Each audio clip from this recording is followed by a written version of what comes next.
Okay, so this video is on Adam Smith. It's on Adam Smith because Adam Smith is the kind of capitalist man. He's the guy that wrote The Wealth of Nations.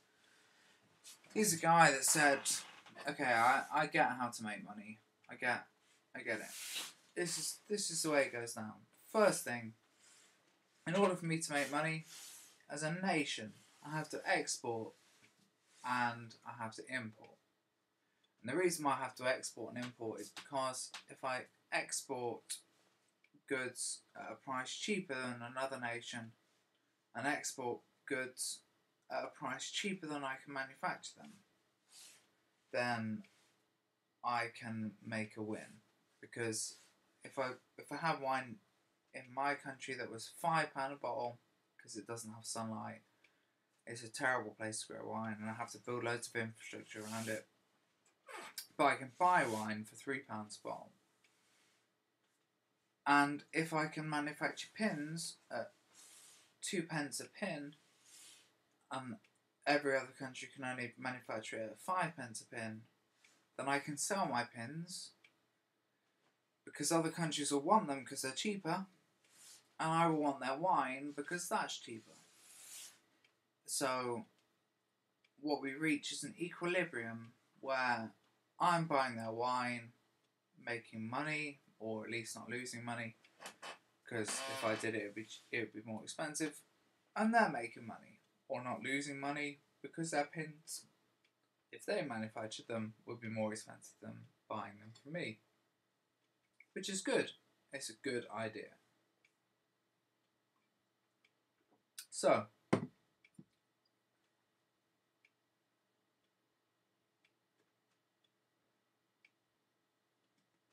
how do I go about manufacturing pins cheaper than my neighbour? And this, I think, is where it all goes down. If I want to manufacture pins cheaper than Spain, and Spain are doing it in an artisan kind of way, that is, one person's manufacturing pins.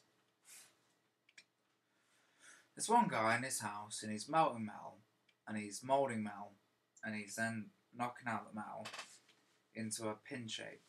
He's good. He's a really good pin maker. Best pin maker ever. And he makes 40 pins a day. But, let's say in Britain, instead of making pins artisan, an individual making it, we divide the labour.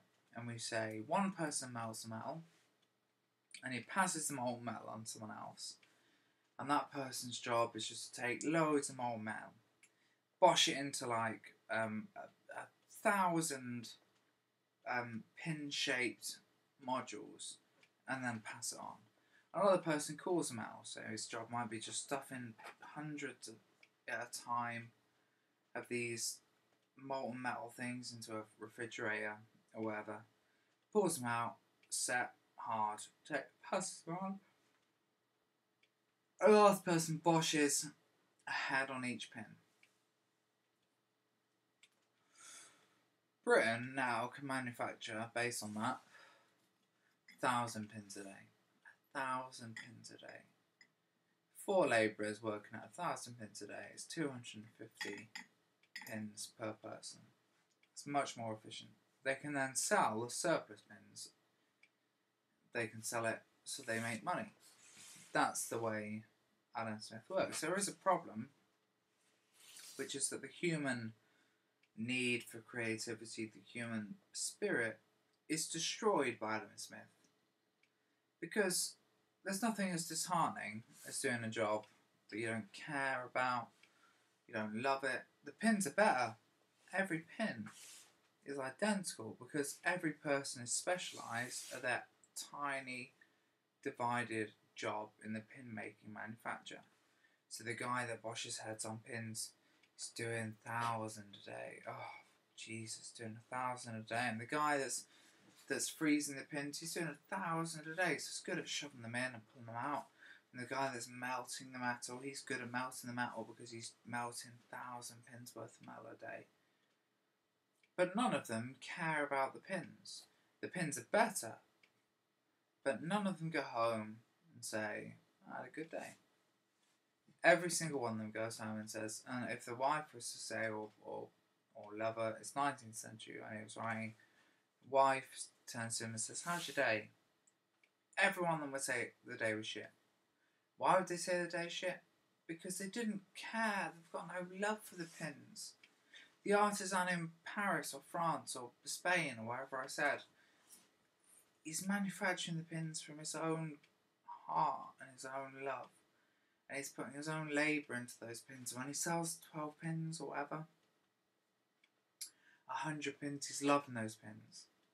They're pins that he made. He saw them from beginning to end and he manufactured them. They are his own creative spirit imbued into the pins. And whether the pin is better or worse than the pins in Britain, he cared. With every pin he cared. He gave it the time and the energy that made him care. With Adam Smith's division of labour, the person who manufactures something doesn't care. They become wage slaves. They're no longer working for the pins, they're working for the wage. And because they're working for the wage, they no longer care about the pins, they just care about their wage.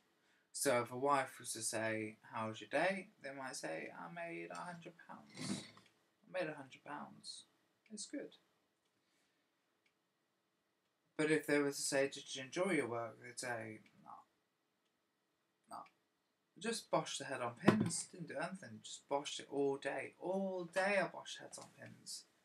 It's monotonous. It's dull. It's spirit destroying. That's where Adam Smith goes wrong. He doesn't care about the human endeavour. It's uncaring about the human spirit. It is simply about efficiency.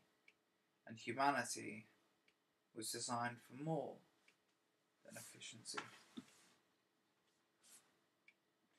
Feel free to comment, feel free to like, feel free to hate, I don't care, I'm beyond it.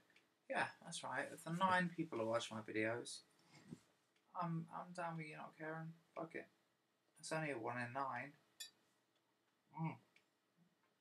I've seen videos from the right-wing fundamentalists in America that've got less than a 1 in 9 hatred.